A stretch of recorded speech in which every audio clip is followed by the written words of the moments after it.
Hello, I am Ruby Falconer, and this is an astrological update from the perspective of Shamanic Egyptian Astrology for the week of May 25th. And today is actually May 24th.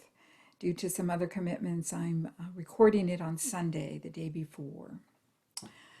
So, as we look ahead to this next week, it's less intense astrologically than any of the weeks we've had in a couple of months, really. So it's not that there's not things going on. We will have Mercury moving from Gemini into Cancer on Thursday, the 28th. So that will be a shift. We also have Venus continuing its retrograde movement in Gemini. And for a lot of people, some people I've heard them say that Venus retrograde feels to them a little bit like Mercury retrograde, and that things just don't move forward. Venus is about values. It's Isis in the Egyptian pantheon, Queen Mother of Heaven. And there can be this sort of feeling that we're not getting what we want. We're not manifesting the things that we care about, that there are blocks. And that can feel similar to Mercury retrograde, certainly, or Mars retrograde, really. Any of the inner planets can have a similar sort of feel. And it is definitely not business as usual. Venus retrograde does give us the opportunity to go inward and examine our values. That's what Venus is about. Venus is what we want to receive. It's the feminine principle in traditional astrology. It's the yin principle, what we want to have come into us. So it's therefore what we value. And when Venus is retrograde, meaning that it's got that optical illusion where it looks like it's moving backwards, it's not. It's an optical illusion based on the fact that we're also on a moving, that our planet is also moving. But it does give us this sense of things folding backward in some way, kind of moving backward. And so the internalization in this case is around values. What is it that we most value? It might be time to check in with that again. Maybe that's not the same as it has been. Maybe we're realizing we value something different than what we thought we valued. Or maybe we need to look at whether or not we're manifesting our values in the external world. And so what we're really talking about here is our values, are our values in relationship, in right relationship to our sense of self at a deep level, whether we call that our higher self, whether we call it our soul, whatever works for you. It's that internal part of you. Are your values a reflection of those deepest aspects of yourself? And so Venus retrograde is a wonderful opportunity to go inward and examine that, look at that. Venus will remain retrograde until June 24th, 25th. So it's that, depends on where you live, which day it actually turns direct. So we still have some time. We're very much in this process of being supported and going inward and seeing if those internal values are what we're really embracing and holding in our lives and seeking. What are we seeking in the world? So we are going to be moving over this next week. We're moving toward a very important time that will be upcoming, which is an eclipse phase. And I'll talk more about that next week when we're getting closer, but just suffice it to say that our next full moon, which will be on June 5th, will be a lunar eclipse in Sagittarius. And then we have two more eclipses after that. We have a solar eclipse on the solstice, and then we have another lunar eclipse on July 4th. And eclipses always run in at least pairs, and sometimes they run in threes. So this time it's running in threes. And what that does is it sets up a month-long kind of a tunnel, a transition phase from one period of experience to another. So the period of experience that we're currently in is coming to completion over this next period of time from now to June 5th. And we will then be kind of entering into a transition, sort of a tunnel between the phases. And this is a period that began in January. So it very obviously is connected with the Great Shift energy, which is the ongoing, continuing, still there alignment of Pluto, Saturn, and Jupiter, and will be ongoing through the end of the year. So, this energy has very much come to the fore, and the way it's manifested, obviously, during this 6 month period is around the coronavirus. So something's coming to an end here. That doesn't mean that all the ramifications around the coronavirus are coming to an end. Far from it. Because what this great shift energy is very much about is a dismantling of established structures, a dismantling of established forms, meaning they've got to die off, they've got to fall apart, they've got to stop working. And certainly the coronavirus has been bringing that to our attention and has been the catalyst for this kind of deterioration and disintegration that we're all experiencing. So we are, however, going to be moving into a different phase in relationship to this, but we have to go through a transition phase in order to get there, and that's going to take place from June 5th through July 4th. And so we'll talk more about that soon.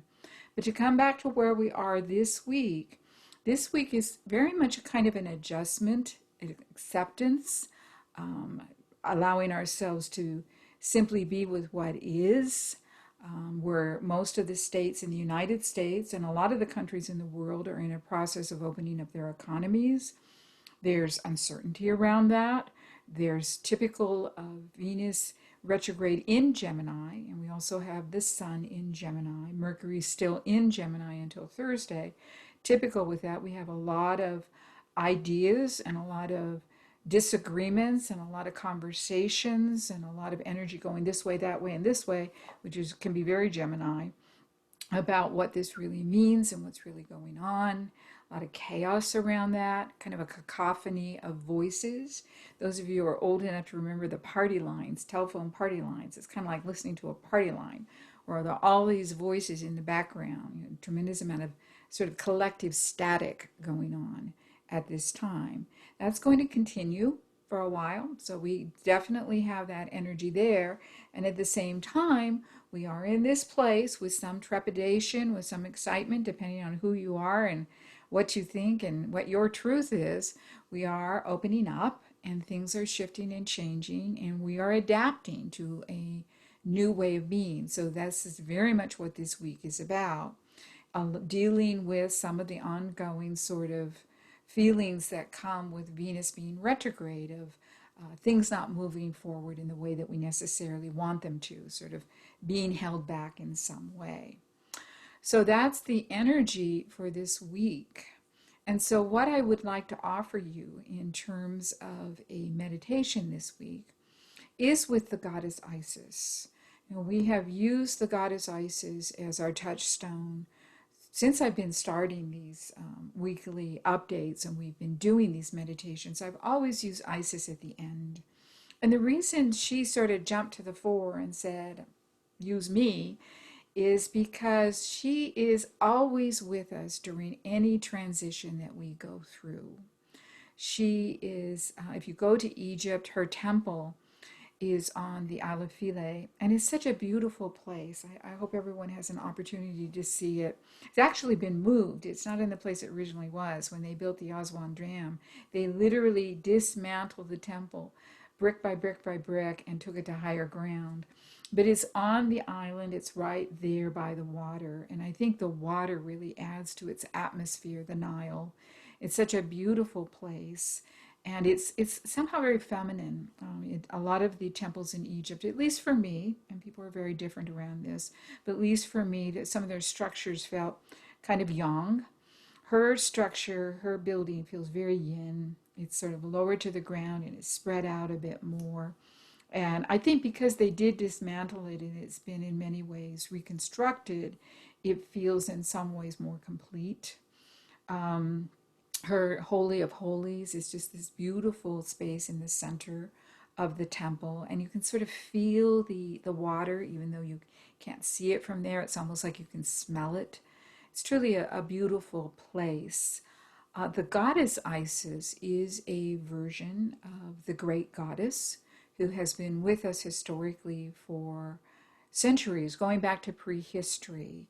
And she is in some ways a more, I don't want to use the word modern because she's quite ancient, but she's not as ancient as, for instance, Hathor or Sekhmet, who are two feminine aspects of the divine that are very ancient in Egypt, Inanna in Sumeria, some of the other goddesses that you find around the world that represent a sort of ancient, more prehistory aspect of the feminine.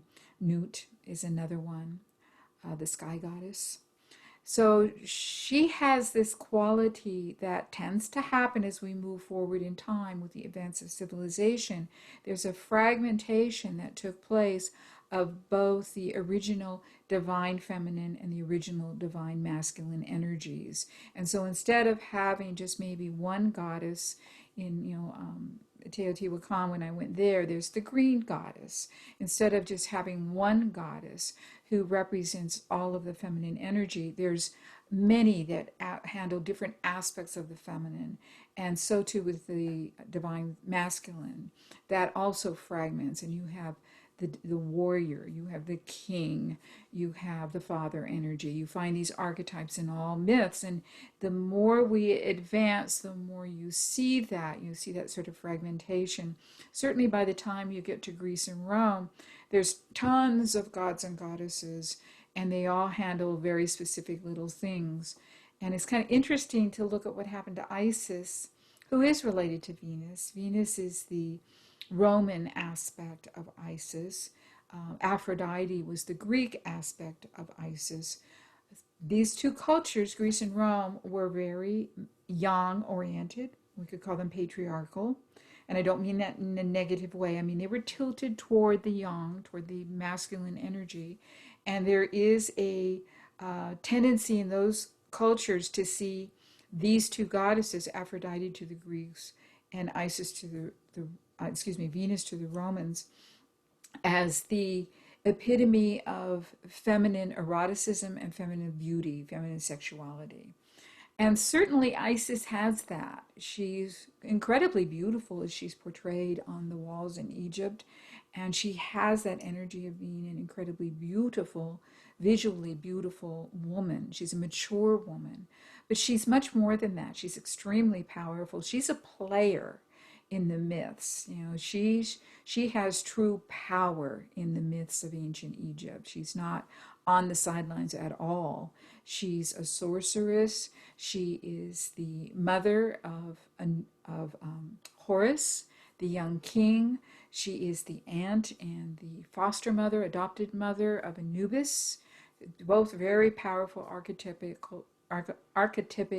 versions of male energy in ancient Egypt. She is the consort of Osiris, and she works with Thoth. She works with a wide variety of gods using her powers. Her sister is Nephthys, the lunar goddess. Well, she is the solar goddess. Isis has laser vision. She can look right through to the crux of the matter. She's a solar goddess, and she's a sorceress. She is a magician. So she has a tremendous amount of power. And she is the goddess that is portrayed with the beautiful rainbow wings. And her wings she wraps those wings around us whenever we're going through processes of transformation. She's always with us, which is why I think she stepped forward during this time, because collectively we are going through tremendous transformation and change. We're going through a death rebirth process. And I'm sure that many of you can relate to this on a personal level. You can feel that energy in your own lives. And it can feel very scary to be going through that process. But Isis is always with us. We forget that. We don't always connect with her, but she never forgets us. She's always with us. She is the generative, both the generative as well as the powerful aspect of the feminine. And so what I have been inviting everyone to do at the end of our journeys is to kind of lie back in her arms. And so being that this is a time when her planetary alignment, Venus, is retrograde, and so we are all being invited to go within and check in with our internal values, what we want to receive. And I think most of us, whether we know it or not, whether we feel worthy or not, what we want to receive is love. We want to receive nurturing. We want to be held. We want to feel that we're cared for, that we matter, that there is some being somewhere, some nurturing energy who will come in when we're upset, when we're tired, when we're worn out. And I imagine a lot of you are feeling tired and worn out now. I know I feel it, that we want to be wrapped up in these loving motherly arms who just lets us know she's here. She's not going to make anything different. She's just going to let us know we're not alone. And so let's go on a journey with Isis. And I invite all of you to receive from the Queen Mother of Heaven whatever it is that she has specifically for you. So let's take a couple of nice deep breaths.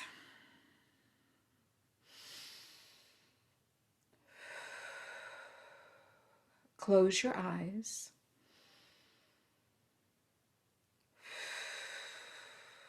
And allow yourself to drop down into your body. Letting go of all distractions. Letting yourself come completely present. Whether you're sitting up in a chair, whether you're lying down, whatever you're choosing to do, feel the connection of your body with whatever surface you're either sitting or lying upon. Feeling the place where your body touches these surfaces. And feel beneath this surface, whatever it might be, whether it's the floor, a chair, or the bed, whatever it is, a couch. Feel beneath it, beneath the floor, or wherever you are. Feel the earth. And feel beneath the earth the heart of Gaia. And perhaps you hear a gentle little drumming, a heartbeat, a thrumming, a pulsing. Remember to breathe. Nice, deep, even breaths. And I invite you to imagine that you are somewhere in nature.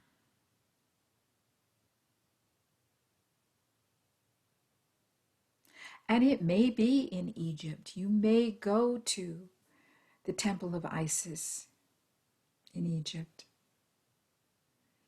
It may be elsewhere. It may be your backyard. But wherever this place is, on this beautiful earth, it is a place where you are in touch with the beauty of this place. And that beauty soothes you. It is a place where you can relax, where you can let go, where you can drop in. And I invite you to look around at the place that you have come to and take note of it and know that we're all different. Some of us are very visual. So when we do meditations like this, we see very clearly with our mind's eye. Some of us are more sensory. We may be able to reach out and touch something and know it exists in our mind by the texture of it. And try that out. Reach out wherever you are and touch something around you. Some of us are more auditory. We hear voices, we hear words, we hear sounds. Some of us see colors. And some of us just know. We don't necessarily see anything. We just know. No one way is more right than another. What's most important is you know your way and you use it. So know that with each breath you take in this place that you have come to, it becomes clearer to you in some way. And into this place, you are joined now by Isis, Queen Mother of Heaven, the nurturing goddess of ancient Egypt, the powerful solar goddess of ancient Egypt. She is one and the same. She joins you now. And she invites you, if you are willing, to sit with her. And she wraps her rainbow wings around you. And I invite you to lie back into her arms, to feel the whisper of those wings as they wrap you up like a cocoon. Feel her holding you close. Feel the soothing energy she holds for you. Not in any way diminishing any pain you feel, any fear, but rather letting you know you are not alone. She will not abandon you. If you have been abandoned in your life, if you've been left behind in some way, Isis will not abandon you. She will be with you. So lie back in her arms. Feel her presence. And breathe. Breathe deeply and evenly. And listen. Isis has a message for you. Something just for you. Listen with your ears. Listen with your senses, with your body, with your emotions, with your mind. Listen with your eyes. Listen with all of you. Whatever way you hear her is right for you.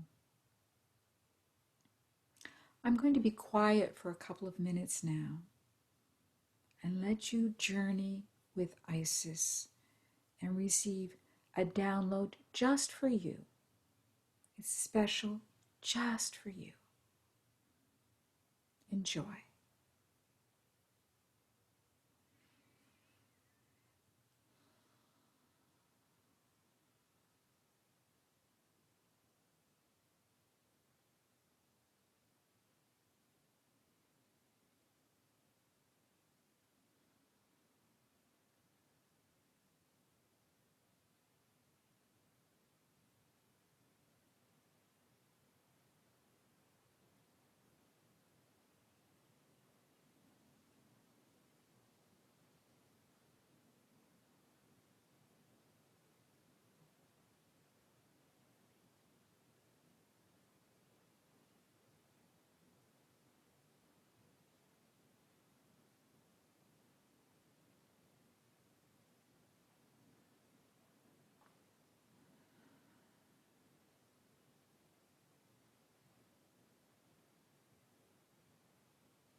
Remembering to breathe.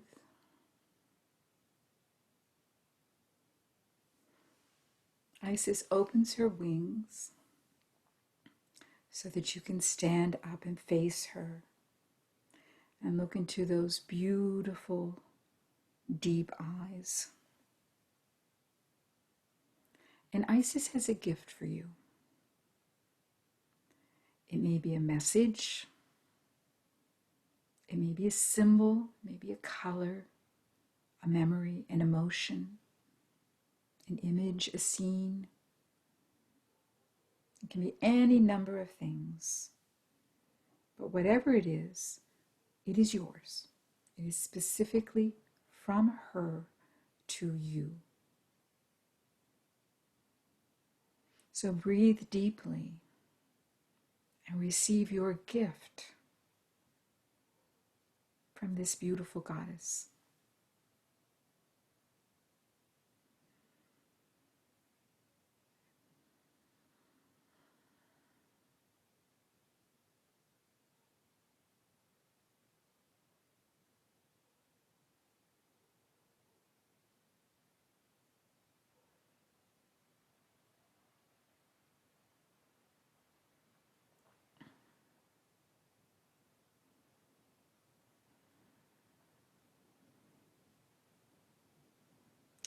And remember,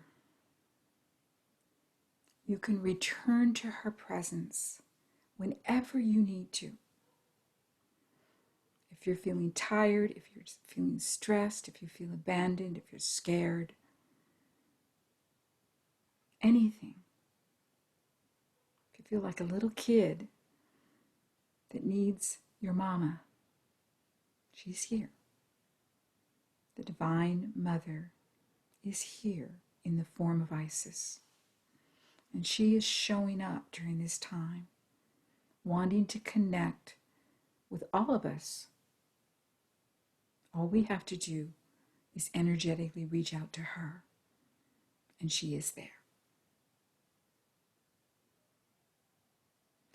So take a nice deep breath.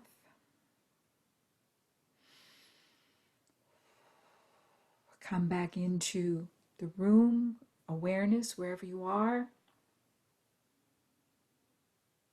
Gently looking around, allowing yourself to come back bit by bit, bringing back with you whatever you received from the Queen Mother of Heaven.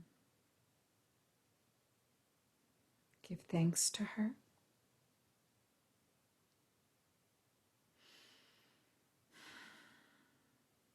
And thank you. Thank you for doing this work, for going inward and connecting with your Isis within. We all need nurturance during this time. I will talk to you again.